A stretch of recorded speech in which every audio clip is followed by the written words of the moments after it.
Firman Tuhan yang hari ini saya beri judul hari ke-7. Saya beri judul hari ke-7. Kita akan melihat, membaca natsnya yang terdapat di dalam Kejadian pasal yang ke-2 ayat yang ke-3. Kejadian pasal yang ke-2 ayat yang ke-3. Kejadian pasal yang ke-2 ayat yang ke-3. Untuk ayat pertama ini kita akan baca bersama-sama. Kejadian 2 ayat yang ke-3. 1, 2, 3.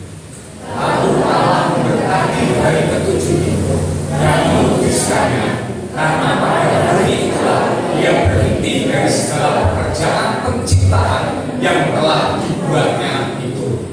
Amin. Tuhan, saudara kasih Tuhan, hari yang ke-7 yang di kemudian hari disebut sebagai hari Sabat, di mana para umat Tuhan itu berkumpul, yang beribadah, memuji dan besarkan nama Tuhan.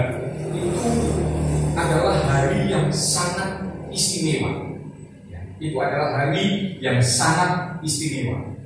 Kalau kita membaca nats kita hari ini, paling tidak ada 3 keistimewaan hari yang ke-7 yang pada kemudian hari dan sampai hari ini kita sebut sebagai hari Sabat, di mana kita beribadah. Itu ada 3 keistimewaan. Yang pertama, kita akan pelajari bersama-sama keistimewaan hari yang ke-7 itu apa saja. Yang pertama adalah hari yang ke-7 itu adalah hari yang diberkati oleh Tuhan. Amin. Lalu Allah memberkati hari yang ke-7 itu. Jadi hari yang ke-7 itu istimewa, sebab hari yang ke-7 itu adalah hari yang diberkati oleh Tuhan. Itu sebabnya kita beribadah.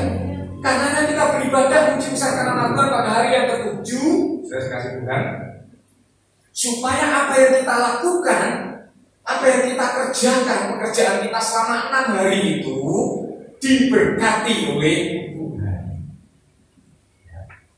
Jadi kita bekerja selama 6 hari itu akan menjadi sia-sia apabila kita tidak masuk hari yang ke-7, yaitu hari di mana Tuhan memberkati. Jadi semua yang kita lakukan itu tidak diberkati oleh Tuhan, padahal firman Tuhan yang berkata, berkat Tuhanlah yang menjadikan kita kaya, susah payah tidak menambahinya. Jadi susah payah kita di hari Senin sampai hari Sabtu, mungkin kalau hari Sabat sekarang yang kita ketahui adalah hari Minggu ya. Pada hari Sabat itu sebenarnya hari Sabtu ya sebenarnya hari Sabtu, tetapi karena kebangkitan Yesus akhirnya kita mengalihkan ke hari Minggu, tepat pada hari kebangkitan Yesus itu. Sehingga kita menyatakan dari perhentian itu adalah di mana kita beristirahat, di mana kita beribadah pada Tuhan. Tanpa kita beribadah pada Tuhan, ini yang ingin saya sampaikan. Apa yang kita lakukan selama 6 hari itu sia-sia sebenarnya. Itu bukan berkat Tuhan, karena Tuhan tidak memberkati apa yang kita lakukan.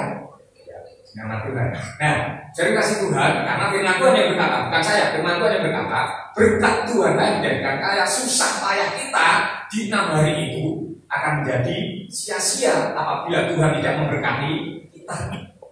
Nah, berbicara tentang kekayaan, kita mungkin berpikir, wah nyatanya aku rasa sedih ibadah ya seperti ini, kayaknya begitu. Kekayaan dalam kekristenan itu berbeda dengan kekayaan kekayaan yang dipandang oleh dunia.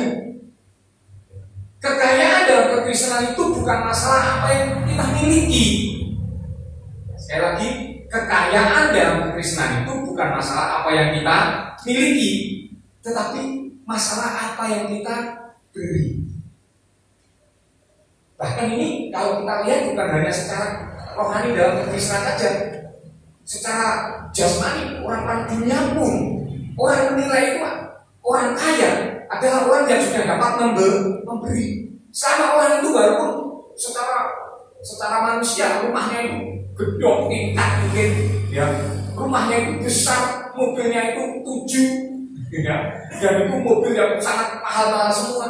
Selama orang itu belum memberi, ya katakanlah ini ya, saya ingin menyampaikan satu ilustrasi. Saya adalah si penerima, katakan seperti itu. Saya si penerima. Si A ini adalah orang yang kaya menurut pandangan dunia karena dia memiliki segala sesuatu. Tetapi dia tidak pernah memberikan apa yang dia miliki itu pada orang lain. termasuk pada saya sebagai si penerima. Ya. Kemudian ada lagi si B. Si B ini rumahnya cuma satu, itu juga sangat sederhana. Ya. Dia masih banyak memiliki sepeda motor, tetapi dia sering kali berbuat sesuatu untuk orang lain, termasuk pada saya. Maka bagi saya si penerima itu si A atau si B yang kaya. Si B. Dunia saja bisa menilai. Kalau misalkan saudara sebagai penerima, saudara akan juga menilai si B itu yang suka memberi pada saudara, itulah orang yang kaya bagi saudara. Benar kan? Jadi kaya yang dimaksud di sini, kaya dalam kekristenan yang saya maksud adalah bukan masalah apa yang kita miliki, tetapi masalah apa yang kita beri. Nah, seseorang tidak mungkin memberi tanpa rasa cukup. Benar? Seseorang tidak mungkin memberi tanpa rasa cukup. Maka firman Tuhan berkata dalam 1 Timotius 6 ayat yang ke-6, ya. Ketika kita memiliki rasa cukup, ketika kita beribadah pada hari Sabat itu dengan rasa cukup, maka itu membawa keuntungan, memberi keuntungan yang besar. Jika demikian halnya, maka sesuai kasih Tuhan, pemberian kita itu adalah keuntungan kita sebenarnya. Atau kalau boleh dikatakan menjadi sebuah kalimat, keuntungan kita itu terletak pada pemberian kita. Keuntungan kita terletak pada pemberian kita. Mengapa? Sebab pemberian kita itu sebenarnya adalah disadari atau tidak disadari adalah taburan kita. Ibaratnya kita menabur yang pada suatu waktu nanti pada gilirannya kita akan menuai jika kita tidak menjadi lemah. Galatia pasal yang ke-6 ayat yang ke-9. Ya. Jadi persoalannya banyak orang yang memberi, banyak orang yang menabur, tetapi sebelum waktunya menuai, orang itu sudah menjadi lemah sehingga akhirnya tidak menuai apa yang dia tabur. Ya, jadi dalam hal ini dibutuhkan kesabaran. Katakan kesabaran. 1, 2, 3. Kesabaran. Ya. Jadi hari yang diberkati oleh Tuhan itu, ya, hari yang ke-7 yang diberkati oleh Tuhan itu, sebenarnya berkat yang ingin Tuhan berikan dalam kehidupan kita sebagai umat Tuhan itu adalah berkat rasa cukup. Oleh karena memiliki rasa cukup, memiliki rasa cukup, memiliki rasa cukup. Karena kalau kita memiliki rasa cukup, maka kita dapat memberi. Ketika kita memberi, kita itu akan menuai pada waktunya. Apabila kita tidak menjadi lemah, firman Tuhan berkata seperti itu. Ya. Jadi itu keistimewaan yang pertama. Hari yang ke-7 itu apa? Hari yang diberkati oleh Tuhan. Berkat Tuhan, apa tadi berupa apa? Rasa cukup. Kalau saudara tidak memiliki rasa cukup, sampai berapapun, saudara pasti akan tetap kurang. Diberi berapapun, saudara tetap kurang. Tetapi apabila saudara memiliki rasa cukup, ya, saya pernah mendapatkan diakhirkan hamba Tuhan, ya, banyak belum tentu lebih. Sedikit belum tentu banyak atau sedikitnya ini bergantung kepada rasa cukup. Firman Tuhan berkata, cukupkanlah dirimu dengan apa yang ada. Ini berkat yang pertama, keistimewaan yang pertama dari hari yang ke-7. Yang kedua, keistimewaan hari yang ke-7 itu hari yang dikuduskan oleh Tuhan. Hari yang dikuduskan oleh Tuhan. Oleh karenanya kita beribadah. Sebab apa? Sebab salah satu cara Tuhan menguduskan kita itu adalah dengan cara kita beribadah. Tentunya dengan ibadah yang benar. Saya telah sering kali mengajarkan tentang syarat ibadah yang benar itu apa. Ya. Baik, kita akan mempelajari terlebih dahulu bagaimana kronologisnya Tuhan itu menguduskan kita, Tuhan itu menyucikan kita, Tuhan itu membersihkan kita. Ada tiga cara. Yang pertama adalah melalui darah Yesus, melalui korban Yesus, yaitu saat kita menjadi percaya pada Tuhan. Ketika kita menjadi percaya menerima Yesus sebagai Tuhan dan Juru Selamat, pada saat itulah darah Yesus yang suci itu menyucikan segala dosa kita. 1 Yohanes 1 ayat yang ke-7. Menyucikan segala dosa kita. Perhatikan segala dosa. Dosa apa itu? Dalam Kristen kita mengenal ada 2 dosa. Dosa apa? Dosa keturunan dan dosa perbuatan. Ya, kita mengenal 2 dosa ini. Nah, dosa keturunan dan dosa perbuatan yang kita lakukan sebelum kita mengenal Yesus. Ketika kita mengenal Yesus, pada saat kita menerima Yesus sebagai Tuhan dan Juru Selamat, maka darah Yesus yang suci itu menyucikan kita dari segala dosa itu tadi, baik dosa keturunan maupun dosa perbuatan. Tetapi jangan lupa, setelah kita percaya pada Yesus, kita tidak langsung mati, masih ada sisa kehidupan. Nah, sisa kehidupan inilah ketika kita berbuat dosa setelah kita percaya pada Yesus, bukan lagi darah Yesus yang menyucikan kita. Karena apabila demikian halnya, maka yang terjadi Yesus akan seringkali disalib terus untuk menebus dosa-dosa perbuatan kita yang udah. Firman Tuhan berkata, bahkan Yesus ini berdoa untuk para murid-murid yang telah percaya pada Dia, kuduskanlah mereka dalam kebenaran. Firman-Mu adalah kebenaran. Apa yang disampaikan oleh Yesus dalam Yohanes 17 ayat 17 ini? Kuduskanlah mereka dalam kebenaran. Firman-Mu adalah kebenaran. Jadi setiap orang yang telah percaya pada Yesus dan sangat masih berpotensi sekali untuk melakukan dosa perbuatan yang kita lakukan setelah percaya pada Yesus ini disucikan oleh firman. Amin. Oleh firman. Firman yang bagaimana yang menguduskan kita? Firman bagaimana yang bisa menyucikan kehidupan kita? 1 Petrus pasal 1 ayat 22. Firman yang ditaati. Itu sebabnya saya menyampaikan tadi salah satu cara Tuhan menguduskan umatnya adalah dengan cara beribadah. Tentunya dengan ibadah yang benar, yaitu mendengarkan firman di dalam gereja dan melakukan firman di luar. Itu ibadah yang sering kali saya sampaikan ke saudara. Jadi apabila saudara hanya mendengarkan firman di dalam gereja tanpa melakukan firman di luar gereja, di luar sana dalam kehidupan sehari-hari, maka saudara sedang atau belum beribadah kepada Tuhan. Belum benar-benar beribadah kepada Tuhan. Itu sebabnya sekali lagi inilah firman yang kita dengar di gereja, dan ayo kita belajar menerapkan, melakukan firman itu di luar sana, sehingga kita melalui firman yang kita lakukan itu tadi, hidup kita itu disucikan, hidup kita itu dikuduskan. Nah, yang ketiga sekarang bagaimana? Yang ketiga, Tuhan itu menguduskan kita kronologisnya. Yang ketiga, setelah kita menjadi pelaku firman, orang menyebut kita orang yang setia. Benar, setia itu melakukan firman dengan tekun, dengan setia. Tetapi saya ingin sampaikan kepada saudara, kesetiaan itu bukanlah kesetiaan sampai dia menemui apa? Masih ingat? Menemui ujian. Ya, jadi ujian dulu. Ya, ujian dulu. Jadi diuji oleh Tuhan. Itu sebabnya Tuhan menguduskan kita juga melalui masalah-masalah yang kita hadapi. Dalam 1 Petrus 1 ayat yang ke-7, maksud semuanya itu ialah untuk apa? Membuktikan kemurnian imanmu. Ya, seperti apa? Emas yang dimurnikan dalam dapur perapian. Seperti emas. Jadi orang yang setia itu adalah seperti emas yang dimurnikan dalam dapur api. Artinya apa? Artinya orang yang setia itu pasti, saya nggak ngerti ya. Orang yang setia itu pasti akan menemui masalah. Untuk apa masalah itu? Untuk membuktikan apakah dia ini benar-benar setia. Karena maka di depan tadi saya katakan orang yang setia itu belum bisa dikatakan benar-benar setia kalau dia itu belum menghadapi yang namanya ujian. Orang itu belum bisa dikatakan pintar ya, kalau dia itu belum benar-benar menghadapi ujian dan lulus dalam ujian itu. Tahu maksudnya ya?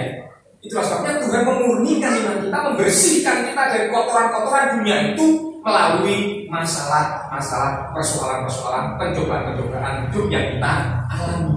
Jadi Tuhan sedang membersihkan kita sebenarnya itu. Nah, orang yang setia itu ibaratnya seperti pasir yang lembut. Yang ketika diayak, maksudnya diayak. Teman-teman ada loh ini ayatnya dalam Yesaya kalau misalnya diayak. Orang yang mengajak itu setahu saya yang dipilih adalah pasir yang lembut. Jadi yang kasar dibuang walaupun mungkin iso menggigit dan sebagainya. Tetapi orang ngayak itu tujuannya adalah mencari pasir yang lembut untuk dipakai garapan. Setahu saya seperti itu. Kayaknya ceritanya orang ngayak itu diboleh sing kasar nggak ada. Ya. Itu orang yang setia adalah orang yang lembut, ya, lembut hatinya. Sehingga ketika terjadi ayahan, dia itu masuk dalam orang-orang jadi orang-orang pilihan tadi. Karena yang dipilih adalah yang lembut dalam ayahan itu. Dia tetap masuk dalam orang-orang pilihan. Tapi saya juga katakan bahwa orang yang setia itu juga seperti gandum yang berbobot. Jadi ketika ditampi itu ya banyak cara loh nanti. Ada yang disebul, ada yang menggunakan angin, disokin gitu. Ya.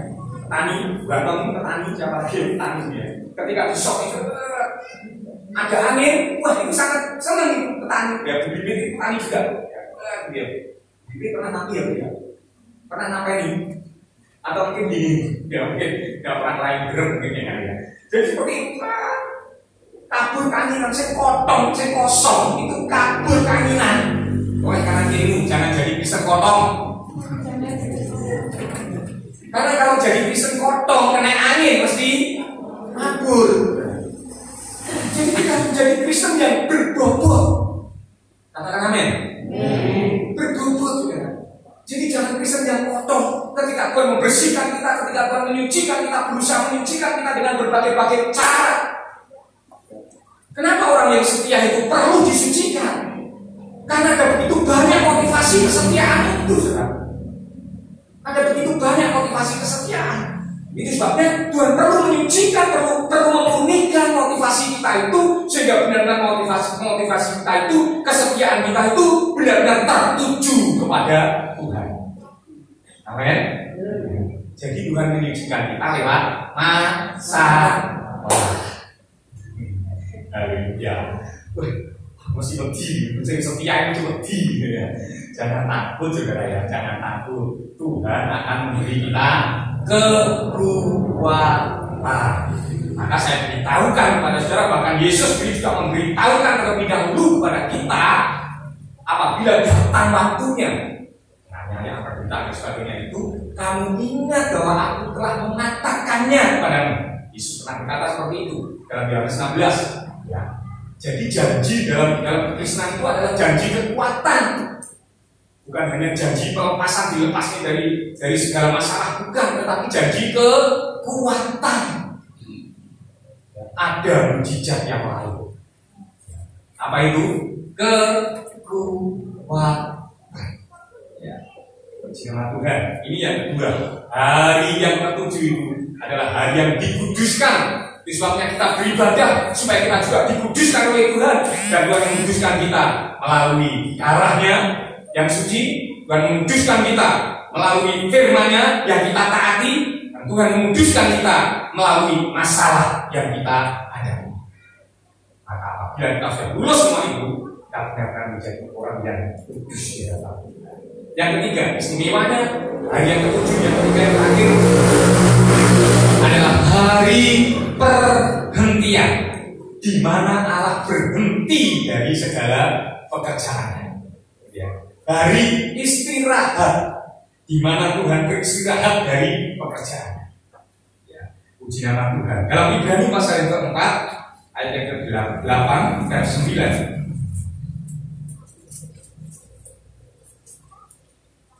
Ibrani pasal yang keempat, ayat yang ke-8 ayat yang sampai ayat 9 dalam terjemahan sederhana Indonesia. Saya akan bacakan. Terlebih dahulu saudara akan membaca dalam terjemahan baru. Akan dibaca bersama-sama Ibrani 4 ayat yang ke-8 dan 9. 1, 2, 3.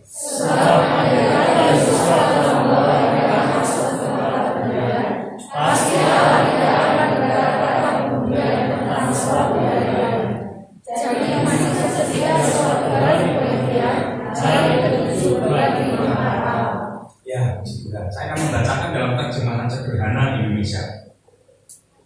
Karena kalau benar-benar berhasil membawa bangsa Israel masuk ke negeri tenang yang dijanjikan Allah, ini jelas, yaitu negeri perjanjian, negeri perhentian, yaitu Kanaan.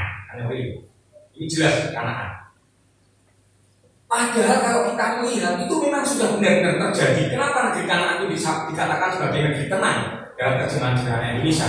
Sebab ketika mereka itu masuk, Yosua itu membawa masuk ke negeri Kanaan, beberapa wilayah di daerah itu telah dikuasai oleh orang Israel, sehingga tidak lagi terjadi peperangan, sehingga itu dikatakan sebagai negeri yang tenang. Dalam waktu tertentu, bangsa Israel itu mengalami ketenangan, tidak lagi mengalami peperangan, ya.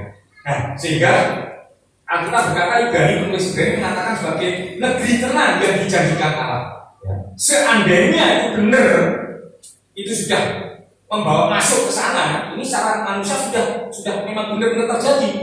Tetapi Alkitab memberitahu kita bahwa itu adalah bayangan, itu adalah hal yang merupakan arti rohaninya itu di dalam perjanjian baru. Itu sebabnya firman Tuhan berkata, kalau seandainya Yosua itu benar-benar berhasil membawa bangsa Israel masuk ke negeri tenang, maka Allah tidak perlu lagi menentukan kesempatan yang lain.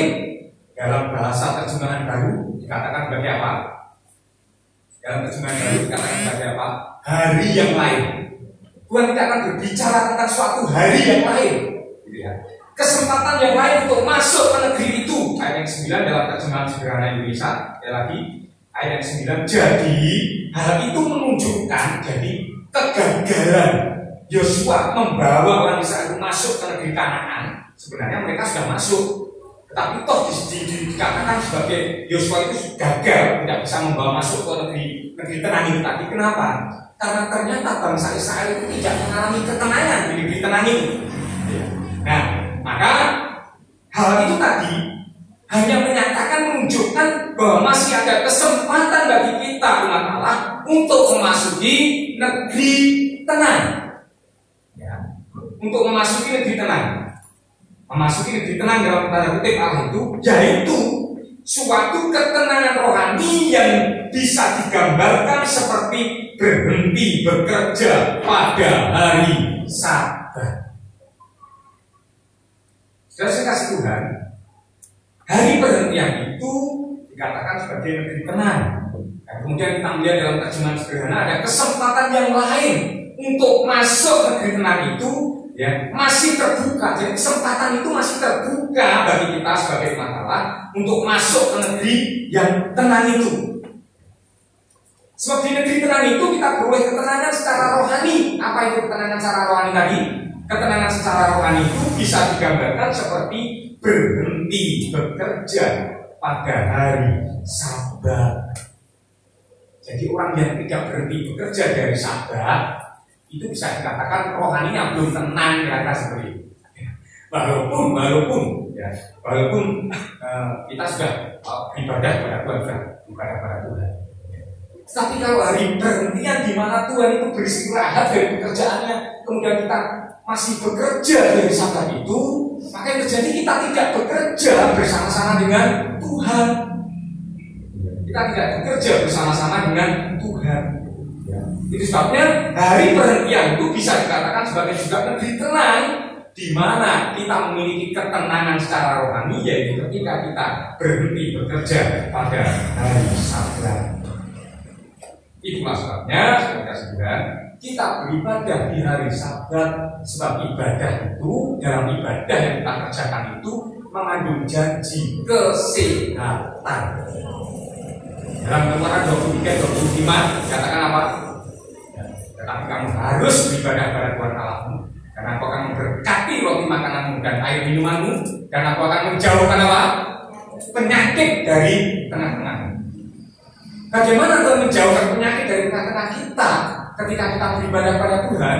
Beribadah itu adalah istirahat, mengistirahatkan hidup kita itu secara rohani, ya, menyandarkan hidup kita itu, meletakkan lelah kita itu di dalam lelahnya Tuhan, sehingga kita beristirahat bersama-sama Tuhan. Ya, ketika kita menyembah Tuhan, kita memiliki ketenangan secara rohani. Ya. Tapi sayang banyak orang Kristen. Ya, itu tadi yang saya katakan, ya, bekerja secara membabi buta. Enak, wong bisa sih masih aku nggak belum nyambut gawe, ya. Demek gawean sing enteng megah, ada yang seperti itu. Tetapi ada juga orang Kristen yang kerjanya itu setengah mati luar biasa. Pagi di sore, siang di malam, malam di siang, kepala di kaki untuk kepala, sehingga pokoknya kerja keras siang dan malam, bahkan dari istirahat pun, dari sabat pun dipakai untuk bekerja, sehingga akhirnya bukan sehat yang didapat, tetapi karena kecapean akhirnya sakit. Melalui ibadah ini Tuhan menjauhkan kita dari segala penyakit. Tetapi banyak orang Kristen kerjanya membabi buta, sehingga akhirnya apa? Dia jatuh sakit. Bisa dipahami ya? Bisa dipahami. Jadi hari perhentian itu, hari ke-7 itu adalah hari yang istimewa, karena itu adalah hari perhentian di mana Tuhan itu berhenti bekerja. Maka kita sebagai umatnya pun seharusnya juga berhenti bekerja pada hari Sabat. Jangan dirimu ngomong ojo ngoyo.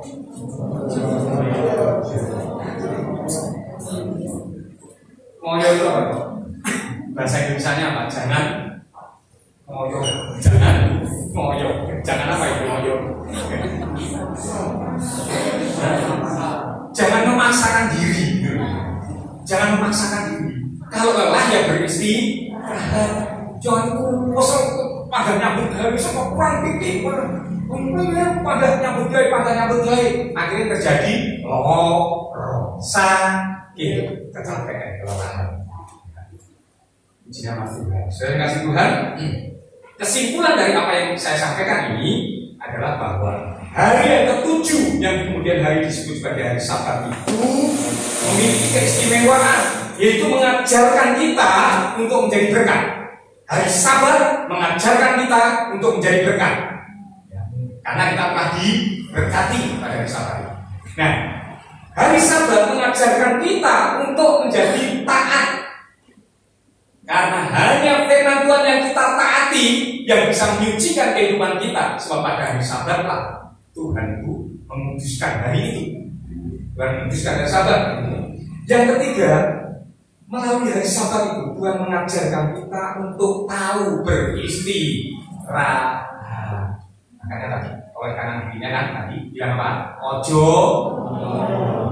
lereno istirahat maka Tuhan akan memberkati engkau secara luar biasa. Apa berkat Tuhan yang kita perlukan? Tadi yang pertama tadi apa? Rasa syukur.